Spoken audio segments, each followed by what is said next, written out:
नमस्कार साथियों, आज हम पढ़ने वाले हैं कक्षा 10 की गणित का चैप्टर शंकु का छिन्नक। उसे इंग्लिश में फ्रस्टम ऑफ ए कॉन कहते हैं। तो देखिएगा क्या है इसके अंदर। देखो, ये जो शंकु होता है, ये जो शंकु आपको दिख रहा है ना, ये शंकु, इस शंकु को यहां से हम काटेंगे। देखो, यहां से यदि इसको काट दें तो क्या बन जाएगा, इस तरीके की आकृति बन जाएगी। ठीक है, ये क्या होता है, शंकु होता है। शंकु से बन गया छिन्नक। तो इस छिन्नक की आकृति देखते हैं हम आगे। देखो, ये शंकु का होता है छिन्नक। देखो, इस शंकु के अंदर ये तो है हाइट, कौन सी, ये जो तिरछी है वो तो है तिर्यक ऊंचाई, और ये सीधी लंबाई है वो क्या है, वो है आपकी ऊंचाई, शंकु की ऊंचाई। ठीक है, ये त्रिज्या, ये शंकु के बारे में अपन लोगों ने पहले पढ़ लिया, जानते हैं अपन उसके बारे में। तो इसकी जो तिर्यक ऊंचाई है, ये जो L, इसका फॉर्मूला होता है L स्क्वायर बराबर H square plus R square. L बराबर root of H square plus R square. ये H जो है शंकु की ऊंचाई है, R त्रिज्या है और L तिर्यक ऊंचाई। अब देखते हैं हम कि ये जो फ्रस्टम है यानी शंकु का जो छिन्नक है, ये आकृति यहां दी गई है। तो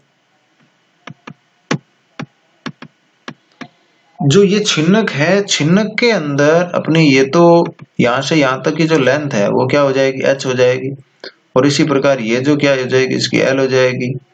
अब यहां इसके R1 R2 हो जाएंगे।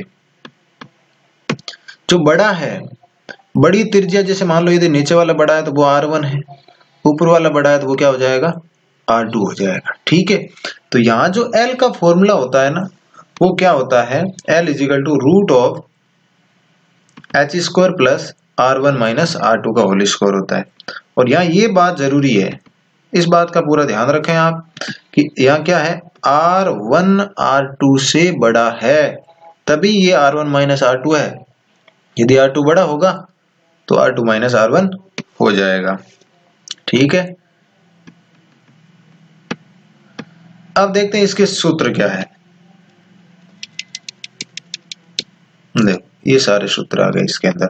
शंकु के छिन्नक का आयतन क्या होता है, हमने शंकु का आयतन पढ़ा 1/3 पाई R स्क्वायर H। तो R की जगह यहाँ R1 R2 2 है, तो हमने देखो 1/3 पाई S तो लिख दिया, लेकिन R की जगह ये पूरा मैटर आ गया है, R1 का स्क्वायर प्लस R2 का square plus R1 plus R2। ठीक है, फिर है शंकु के छिन्नक का वक्र पृष्ठीय क्षेत्रफल, CSA है ना। वक्र पृष्ठीय क्षेत्रफल शंकु का क्या होता है, पाई RL होता है, और R की जगह R1 प्लस R2 है, तो हमने क्या कर दिया, पाई L R1 प्लस R2। फिर शंकु का F का संपूर्ण पृष्ठीय क्षेत्रफल यानी फ्रस्टम का संपूर्ण पृष्ठीय क्षेत्रफल, टोटल सरफेस एरिया यानी कि TSA, इसमें क्या हो जाएगा, देखो पाई RL तो है ही, तो पाई RL यानी R की जगह R1 प्लस R2, और इसका जो ऊपरी और नीचे का जो ये सर्कल बन रहा है ना, एक तो ये हो गया R2 वाला, एक हो गया R1 वाला, इन दोनों को ऐड कर लेंगे तो पाई R1 का स्क्वायर प्लस पाई R2 का स्क्वायर, ये इसका कहलाता है संपूर्ण पृष्ठीय क्षेत्रफल। ठीक है, आइए अब बढ़ते हैं 13.4 के प्रश्नों की ओर। तो पहला प्रश्न क्या कहता है, देखो पहले प्रश्न में दिया गया है कि एक गिलास की ऊंचाई है H, ठीक है, जो कि 14 सेंटीमीटर दे रखी है। गिलास के व्यास दे रखे हैं, एक व्यास है 4 सेंटीमीटर और एक है 2 सेंटीमीटर। ठीक है, तो 4 सेंटीमीटर ऊपर वाला पार्ट 4 सेंटीमीटर है, तो उसकी त्रिज्या क्या हो जाएगी, R1 हो जाएगी, और नीचे वाला है 2 सेंटीमीटर, उसकी हो जाएगी R2 हो जाएगी। ठीक है, और ये L है। अपने को ज्ञात करनी है गिलास के अंदर कितना पानी आएगा, उसकी धारिता ज्ञात करनी है। तो धारिता का फॉर्मूला क्या होता है भाई, धारिता का फॉर्मूला यानी कि आयतन सेम ही होता है, तो 1/3 पाई एच, ठीक, 1/3 पाई एच, और ये हो जाएगा R1 का स्क्वायर प्लस R2 का स्क्वायर प्लस R1 R2, ठीक है। मान रखते हैं 1/3 गुणा 22/7 इन पाई का मान रखा मैंने, गुणा h यानी कि 14, R1 की जगह R1 कितना आ गया, 4 से 2 हो गया और 2 से 1 हो गया ये R2, तो ये रख दिया 2 का स्क्वायर प्लस 1 का स्क्वायर प्लस 2 गुणा 1 यानी R1 गुणा R2, ये हो गया, ठीक है। अब देखो आगे 7 से 14 को मैंने काट दिया इन 2 बार, और 44 और 2 गुणा 22 और 2 गुणा होकर के 44 हो गए, 2 का स्क्वायर 4, 1 का स्क्वायर 1, 2 का स्क्वायर 1, ठीक। 1/3 गुणा 44 गुणा 7, ये इनको ऐड कर लिया, 7 आ गया। 44 गुणा 7 होता है 308 बट्टा में 3। अब इनका जो भाग दोगे ना, 308 में 3 का भाग देखो, 3 एकम 3, फिर 0, 3 दूनी 6, ऊपर बच गया 2 बट्टा में 3, ये आ गया है वॉल्यूम। तो उस गिलास की धारिता कितनी आ गई भाई, 102 सही 2/3 सेंटीमीटर क्यूब आ गई, ठीक है। अब देखो अगला क्वेश्चन देखते हैं, दूसरा क्वेश्चन है। दूसरे क्वेश्चन के अंदर अपने को एक शंकु के छिन्नक के जैसी आकृति दे रखी है, जिसकी जो तिर्यक लंबाई है वो तो अपने को कितनी दी है भाई, 4 दी है, कितनी दी है 4, और वर्तीय सिरों की परिधियां दी है, ठीक है ना। ये वर्तीय सिरा है, ऊपर वाला ये वर्तीय सिरा है और नीचे वाला भी ये वर्तीय, इनकी परिधि, नीचे वाले की परिधि 18 दे रखी है, ऊपर वाले की परिधि 6 दे रखी है। तो हम क्या करेंगे, परिधि का सूत्र क्या होता है, 2 पाई r, क्या होता है भाई 2 पाई r, उससे क्या ज्ञात कर लेंगे, R1 R2 ज्ञात करें, जैसे कि ये रहा देखो 2 पाई R1 18, तो R1 आ जाएगा 9/पाई, R2 कितना आ जाएगा 2 पाई R2 बराबर 6, तो R2 आ जाएगा 3/पाई। अब ज्ञात करना है कि इस शंकु का वक्र पृष्ठीय क्षेत्रफल क्या होता है, शंकु का जो छिन्नक है ना उसका वक्र पृष्ठीय क्षेत्रफल क्या होता है, ठीक है। तो वक्र पृष्ठीय क्षेत्रफल का फॉर्मूला हम पढ़ चुके हैं, पाई L R1/R2, तो पाई की जगह 22/7 और L की जगह 4, R1 की जगह 9/पाई, R2 की जगह 3/पाई। अब देखो पाई की जगह आप 22/7 नहीं रखोगे तो भी, क्योंकि पाई से पाई कैंसिल हो जाएगी, ये पाई पड़ा देखो R में दोनों में क्या है, पाई पड़ा है। तो हम क्या करेंगे, देखो इसकी जगह पाई रख देंगे, 4 का 4, इनको जोड़ लिया, देखो पाई एलसीएम आ गया, 9 + 3 12, 12/पाई, यानी कि पाई से पाई कैंसिल, 12 चौक 48, इसका वक्र पृष्ठीय क्षेत्रफल आ जाएगा, ठीक है। ये आपका क्या हो गया भाई, आंसर हो गया, है ना। अगले क्वेश्चन की ओर बढ़ते हैं, देखो क्वेश्चन नंबर 3। क्वेश्चन नंबर 3 क्या कर रहा है, देखो उसके अंदर एक टोपी है, टोपी के अंदर देखो क्या है, टोपी का नीचे वाला सिरा तो खुला होता है पता है, और ऊपर वाला क्या होता है, बंद होता है।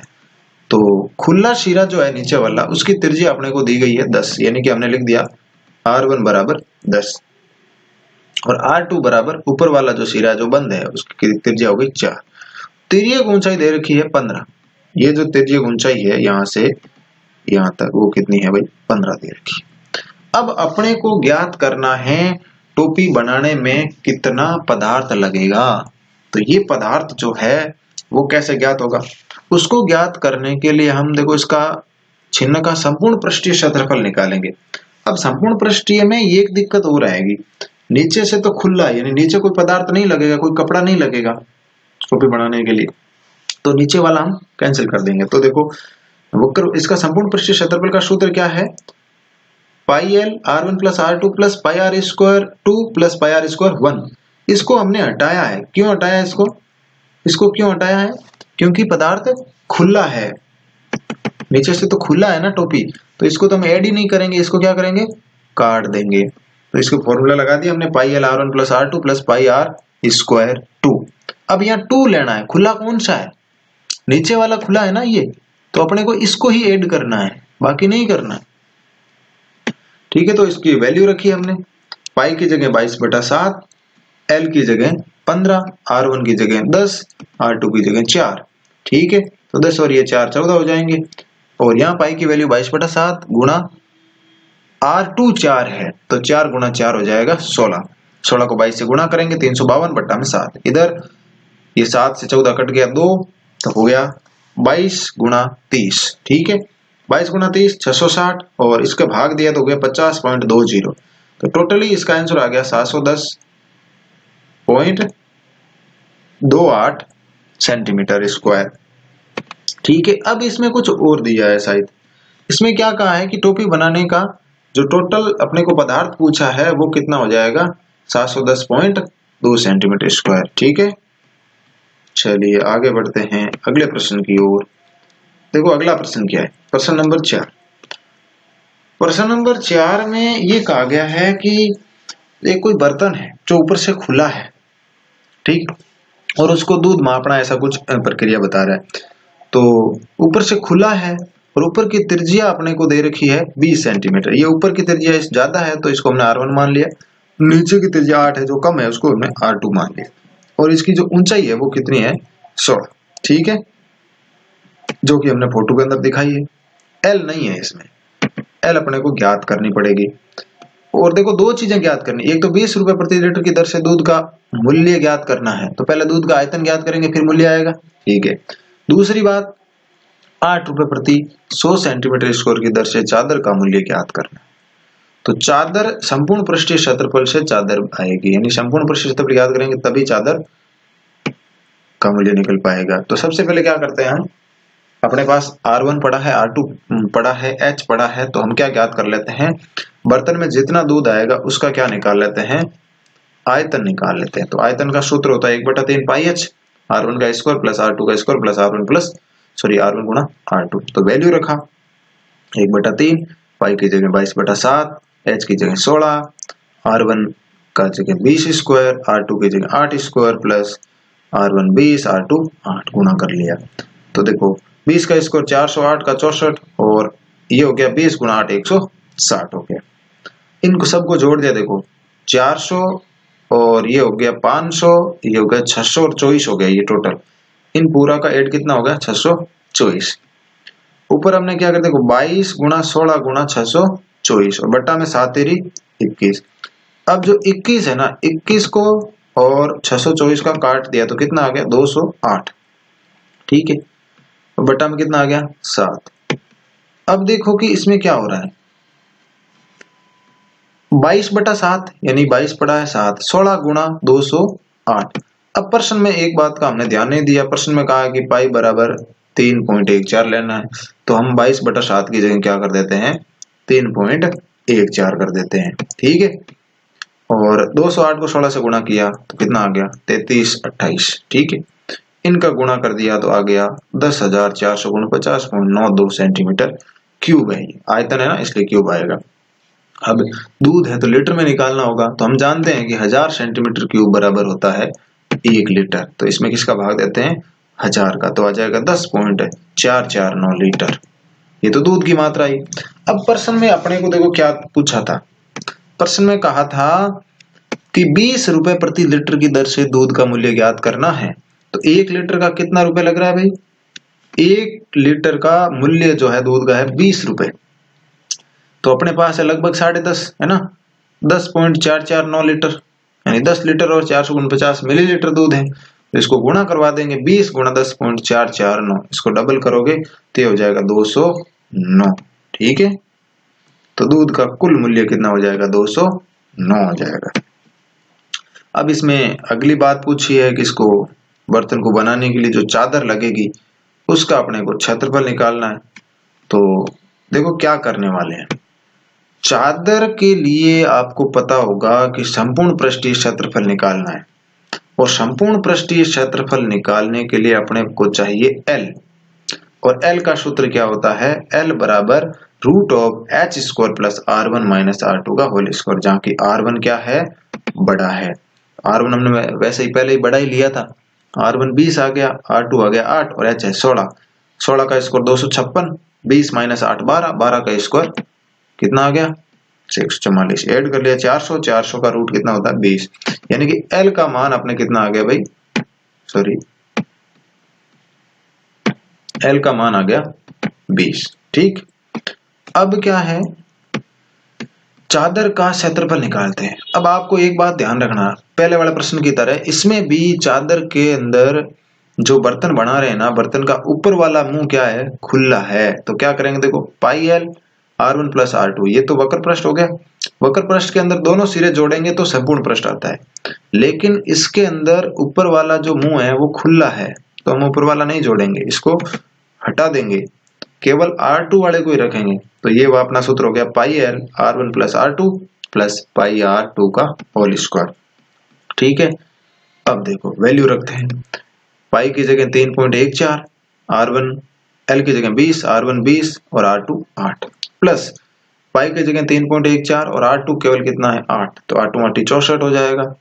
और इधर कितना हो गया, देखो 20 और 8 28, 28 को 20 से गुणा किया 560 और ये हो गया 64। अब देखो पाई को एक बार कॉमन ले लें तो गुणा में इजी हो जाएगा, तो 3.14 को आगे ले आए, 560 प्लस 64 624 हो गए।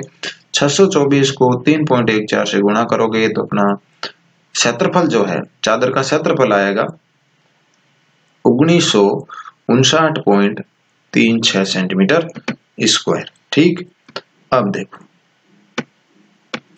अब अपने को प्रश्न में ये दिया गया है कि 100 सेंटीमीटर स्क्वायर चादर का मूल्य कितना है 8, और अपने को ज्ञात करना पूरी चादर कितनी लग रही है 1959.36 सेंटीमीटर स्क्वायर।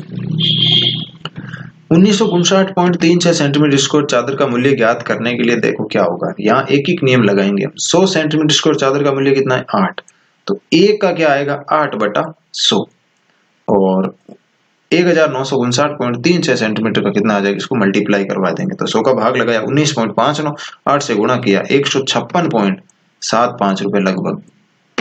ठीक है, तो चादर का जो मूल्य है वो कितना आ गया 156.75 रुपए। क्वेश्चन नंबर 5 देखते हैं। देखो क्वेश्चन नंबर 5, क्वेश्चन नंबर 5 के अंदर अपने को एक शंकु दिया गया है, उसकी ऊंचाई है 20 और उसका शीर्ष कोण दिया गया है 60। शीर्ष कोण का मतलब जानते हो, जैसे ये शंकु है ना, तो इसका जो ये कोण होता है ना ऊपर वाला, ये पूरा ये शीर्ष कोण होता है, इसको शीर्ष कोण बोलते हैं। ठीक है, जैसे कि यहाँ मैंने बताया शीर्ष कोण 60, यहां से यहां तक ये पूरा है, वो कितना है शीर्ष कोण है। ठीक है, पूरा। अब क्या करना है, इस शंकु को, जैसे ये पूरा है ना, यहां से यहां तक पूरा 20 है, ये पूरा 20 है, इसको बीचों बीच से काटेंगे, तो यानी कि लगभग हमने मान लिया कि ये इसकी बीचों बीच पार्ट है, यहां से हमने इसको काट दिया। अब काटने पर जो त्रिज्याएं आएगी R1 और R2, यहाँ भी ऊपर एक निच्छिनक बन गया ये। अब इस छिन्नक की ऊंचाई देखो, ऊपर भी h और यहाँ भी h, तो छिन्नक तो केवल इतना ही बना ना, तो यहां से यहां तक कितना रह गया 10 रह गया, ऊपर भी 10 है और ये भी 10 है। अब अपने को प्रश्न में ये दिया गया है कि जो ये छिन्नक बन रहा है, इस छिन्नक से तार बनाना है। क्या बनाना है, एक तार बनाना है, और उस तार की लंबाई ज्ञात करनी है। ठीक है, अब तार की लंबाई ज्ञात करनी है, लेकिन ये तार की मोटाई के लिए उसका क्या है, त्रिज्या दे रखी है, तार कुछ तो मोटा होगा ना, तो त्रिज्या अपने को दे रखी है प्रश्न में 1/16, व्यास दे रखा, सॉरी 1/16, तो त्रिज्या हो जाएगी 1/32। ठीक है, अब देखो वो तो है ही, लेकिन अपने पास R1 R2 नहीं है, मेन दिक्कत ये है। अब R1 R2 कहां से लाएंगे, देखो ये शीर्ष कोण क्यों दिया गया है, शीर्ष कोण दिया गया है, उससे हम R1 R2 लाएंगे। तो हम थोड़ा नामकरण कर देते हैं इस शंकु का। नामकरण क्या, देखो A, फिर B, C, D और बीच में हमने लिख दिया O। अब थोड़ा ध्यान से ये देखो कि ये जो शंकु है, ये जो शंकु है आपको दिख रहा होगा, थोड़ा बड़ा कर देता हूं यदि नहीं दिख रहा है तो। ये जो शंकु है ना, ये शंकु का जो ये कोण है, इस कोण में देखो ये जो लाइन है ना, अपनी हाइट वाली जो लाइन है, ये 60 डिग्री को क्या कर रही है, दो भागों में बांट रही है। आप इमेजिन करेंगे तो ये बराबर दो टुकड़ों में डिवाइड करेगी। तो ये जो एंगल है, कौन सा एंगल, ये जो एंगल इधर वाला जो बन रहा है, हम बात करें त्रिभुज AOB में, त्रिभुज AOB के अंदर जो OAB कोण है या BAO जो कोण बन रहा है, इतना सा जो मैंने यहाँ लिखा फोटो में लिखा है, 30, ये जो है ना ये 30 डिग्री है। ठीक है, अब ये 30 डिग्री है तो यहाँ एक समकोण त्रिभुज है AOB। इस समकोण त्रिभुज के अंदर यदि हम tan थीटा लगाएं, देखो ये तो 90 डिग्री है ही, और ये आपका 60 का आधा हो जाएगा 30 डिग्री। ठीक है, अब इसमें tan थीटा लगाएं तो tan थीटा क्या होता है, लंब बटा आधार। तो 30 डिग्री के सामने वाला लंब है, यानी कि ये जो OB है ना ये लंब है, और आधार कितना है, ये 10 है। ये क्या है भाई, आधार है। तो tan 30 डिग्री बराबर लंब बटा आधार यानी OB बटा OA। OB हमने क्या पहले मान रखा है, R2। ठीक है, और OA कितना है प्रश्न में, OA है 10। देखो आधा आधा किया तो ये H2 10 आ गए। तो इसी तरीके से हमने देखो R2 है 10 को उधर भेज दिया, तो R2 बराबर कितना आ गया भाई, 10 बटा √3 आ गया। ठीक है, इसी प्रकार हम क्या करते हैं, ये जो त्रिभुज है ना बड़े वाला, कौन सा त्रिभुज, ये वाला जो त्रिभुज है बड़े वाला, यहां से यहां तक ये वाला त्रिभुज, इस बड़े वाले त्रिभुज के अंदर ही थीटा तो कितना है 30, H कितना हो जाएगा, देखो 10 और 10, ये आधार कितना हो जाएगा 20, लेकिन इसकी जो लंब है वो कितना है R1 है। तो इसी प्रकार इसमें देखते हैं, देखो इसमें फोटो नहीं दिख पाएगा हमें, तो उसके लिए देखो ADC के अंदर ADC बराबर 90 है और CDC 30 डिग्री है, तो इसमें वापस लंब बटा आधार लगाएंगे CD बटा AD। ठीक है, अब AD क्या है, AD H के बराबर है, वो लंबी लाइन है ना, ये ऐसे पूरी लंबी लाइन है इसके अंदर इस तरीके से। तो ये तो कितनी है अपनी, H है 20, और ये देखो इसका जो एंगल यहाँ था ये 30 डिग्री है, और ये अपना क्या था R था। ठीक है, तो ये और ये 90 डिग्री था, तो हमने क्या कर दिया यहाँ, देखो R1 1 बटा √3 बराबर R1 बटा 20, तो R1 कितना आ गया 20 बटा √3। ये हमने R1 और R2 ज्ञात कर लिया। देखो फोटो के अंदर एक बार वापस देखें आप, हमने R1 ज्ञात कर लिया है, R2 दोनों ज्ञात कर लिए हैं। अब क्या करने वाले हैं हम, अब अपने को केवल इसका शंकु का आयतन ज्ञात करना है, क्योंकि शंकु का आयतन और बनने वाले तार का आयतन क्या होगा, बराबर होगा। तो हम पहले क्या करते हैं, शंकु का आयतन ज्ञात करते हैं। शंकु का आयतन ज्ञात करने का अपने पास सूत्र क्या होता है, छिन्नक जो शंकु का है छिन्नक, उसका आयतन बराबर 1/3 पाई h मैंने बड़ा लिया है क्योंकि शंकु का जो h है वो h लिया 10, R1² plus R2 plus R1 R2। ठीक है, तो सूत्र हमने लिख दिया। यहाँ हम पाई रखेंगे, देखो पाई की जगह पाई रखने वाले हैं, क्यों, क्योंकि लास्ट में गुणा कर देंगे कहीं, क्या इसको वापस तार के आयतन से गुणा करेंगे ना, तो वहां कहीं ये पाई कट जाएगा, तो गुणा करने की जरूरत नहीं है, और वैसे करोगे तो भी वापस भाग लग जाएगा। चलिए h की जगह हमने 10 रख दिया, R1 की जगह 20 बटा √3, R2 की जगह 10 बटा √3, और ये R1 R2 10 बटा √3 और 20 बटा √3 कर दिया हमने। फिर इनका गुणा कर लो, 20 का स्क्वायर कितना हो गया 400, √3 का 3, 10 का स्क्वायर 100, √3 का 3, 10 गुणा 20 200, √3 3 हो गया। ठीक है, देखो 10 बटा 3 पाई, इनका देखो ऐड कर लिया 400 और एक 500, 2 700 बटा 3, गुणा कर लिया 7000 बटा 9 पाई सेंटीमीटर स्क्वायर। ये छिन्नक का आयतन आया है। अब इस छिन्नक से क्या बनाना है, एक इस तरीके से कोई तार बनाना है, और प्रश्न में दिया गया है कि इस तार की जो व्यास है ना, व्यास कितना दे रखा है, देखो ये। अब इस छिन्नक से एक तार बनाना है जिसका व्यास 1/16 है। व्यास कितना है भाई, 1/16 है। अब और इस तार की लंबाई ज्ञात करनी है, तो तार की त्रिज्या कितनी हो जाएगी, 1/16 का आधा 1/32, और लंबाई हमने मान ली कितनी है, L है।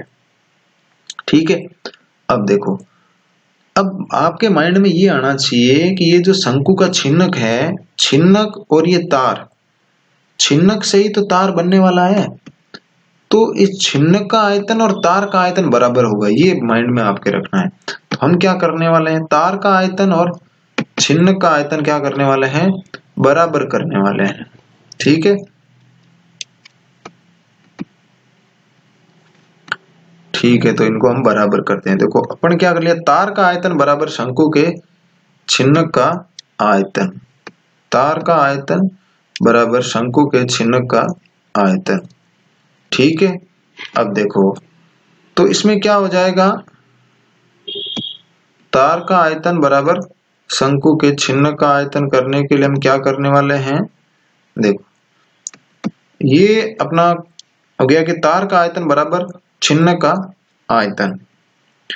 तार का आयतन, देखो तार के आयतन के लिए क्या करना होगा, तार के आयतन के लिए ये जो तार है ना, जैसे मान लो ये तार है, ये तार है, इसका तार का क्या होगा, ये जो एरिया है ना, ये आधार का क्षेत्रफल गुणा लंबाई, ये आयतन होता है। पाई आर स्क्वायर एच अपन करते हैं, तो एच की जगह पर इधर क्या है, एल है। भाई ये तार को हम बेलन मानते हैं ना, तो बेलन का आयतन क्या होता है, पाई आर स्क्वायर एच, और एच की जगह हमने क्या मान लिया, एल मान लिया। ठीक है, तो हमने क्या लिख दिया, आधार का क्षेत्रफल बराबर लंबाई या ऊंचाई। ठीक, और शंकु का आयतन पहले हम निकाल चुके हैं, क्या हो गया था, 7000/9 पाई। आधार का क्षेत्रफल पाई आर स्क्वायर और एल।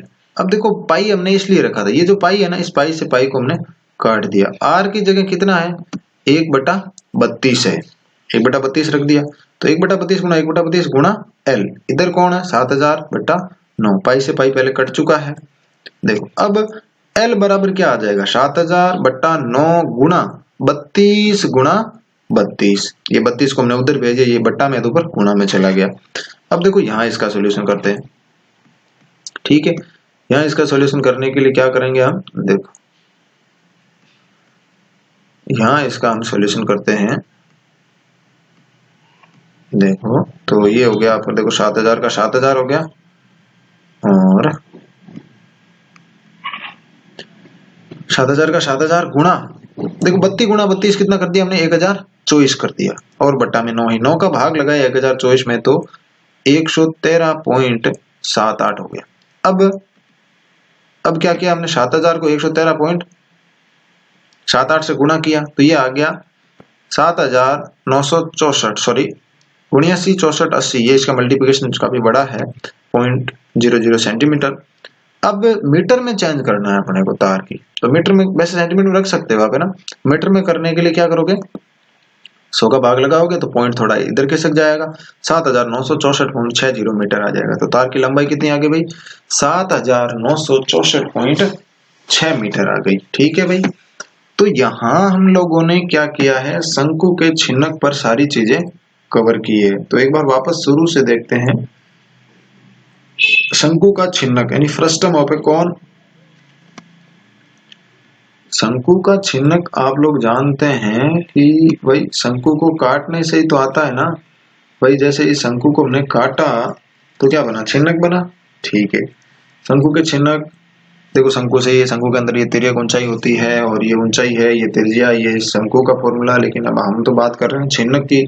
तो छिन्नक के अंदर L बराबर √h² plus R1 minus R2 होता है, जहां R1 बड़ा होना चाहिए।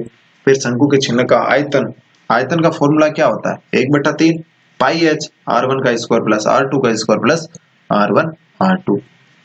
शंकु के छिन्नक का वक्र पृष्ठीय क्षेत्रफल पाई L R1 प्लस R2 का ब्रैकेट।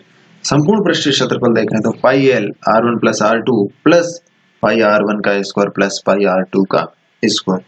अब संपूर्ण पृष्ठीय क्षेत्रफल के अंदर होता क्या है कि कभी कभार ऊपर का पार्ट खुला होता है, कभी नीचे का पार्ट खुला, तो इन दोनों में से कभी एक लेना होता है, क्योंकि दोनों लेते हैं तो वो प्रश्न की शर्त पे डिपेंड करेगा। अब पहला प्रश्न हमने देख लिया, तो इसमें थोड़ा ध्यान ये रखना है कि भाई व्यास दे रखा है तो व्यास से त्रिज्या में बदलना, फिर सूत्र के अंदर अपने को रखना है, और दूध धारिता ज्ञात करनी थी दूध की। दूसरे प्रश्न के अंदर तिर्यक लंब ऊंचाई दे रखी थी और परिधियां दे रखी थी। देखो यहाँ डायरेक्ट त्रिज्या नहीं है, इसको आप R1 R2 मान लोगे तो ये क्वेश्चन गलत हो जाएगा। यहाँ परिधियां दे रखी है, तो परिधि का सूत्र होता है 2 πr1, तो उससे हमने क्या ज्ञात कर लिया, R1 और R2 ज्ञात कर लिया। तो R1 R2 को हमने पाई में रखा, क्योंकि पाई सूत्र में वापस आएगा, हम काट देंगे। वैसे आप पाई में नहीं रख के पाई की वैल्यू रखोगे तो भी थोड़ी कैलकुलेशन कठिन हो जाएगी, बाकी कुछ नहीं है। तो पृष्ठीय क्षेत्रफल का हमने सूत्र लगाया पाई L R1 plus R2, R1 R2 9/पाई 3/पाई, इस करके हम कैलकुलेशन कर ली, पाई से पाई काट दिया और 48 आंसर आ गया। अगले क्वेश्चन के अंदर क्या था, एक टोपी बनानी थी। टोपी के अंदर नीचे वाला सिरा खुला है, ऊपर वाला सिरा बंद है, तो R1 R2 L वगैरह सब कुछ दे रखा है। ठीक है, टोपी बनाने के लिए जो क्षेत्रफल है अपने को वो ज्ञात करना। तो हमने संपूर्ण पृष्ठीय क्षेत्रफल का सूत्र लगाया, लेकिन जो खुला पार्ट है नीचे वाला उसको हमने ऐड नहीं किया, उसको हमने हटा दिया है। तो हमने मान रख करके फॉर्मूले से सारा कुछ ज्ञात कर लिया। तो इसका जो फाइनली आंसर आया था वो था 710.28 सेंटीमीटर क्यूब पदार्थ प्रयुक्त होगा। अब हम क्वेश्चन नंबर 4 की बात करते हैं। क्वेश्चन नंबर 4 के अंदर बर्तन की ऊंचाई दे रखी थी और निचले सिरे का त्रिज्या, ऊपरले सिरे की त्रिज्या अपने को दे रखी थी और 20 रुपए प्रति लीटर की दर से दूध का मूल्य ज्ञात करना था।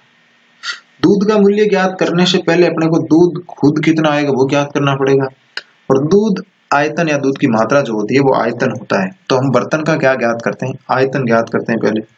तो हमने बर्तन का आयतन ज्ञात कर लिया 1/2 पाई एच R1 का स्क्वायर प्लस R2 का स्क्वायर प्लस R1 R2।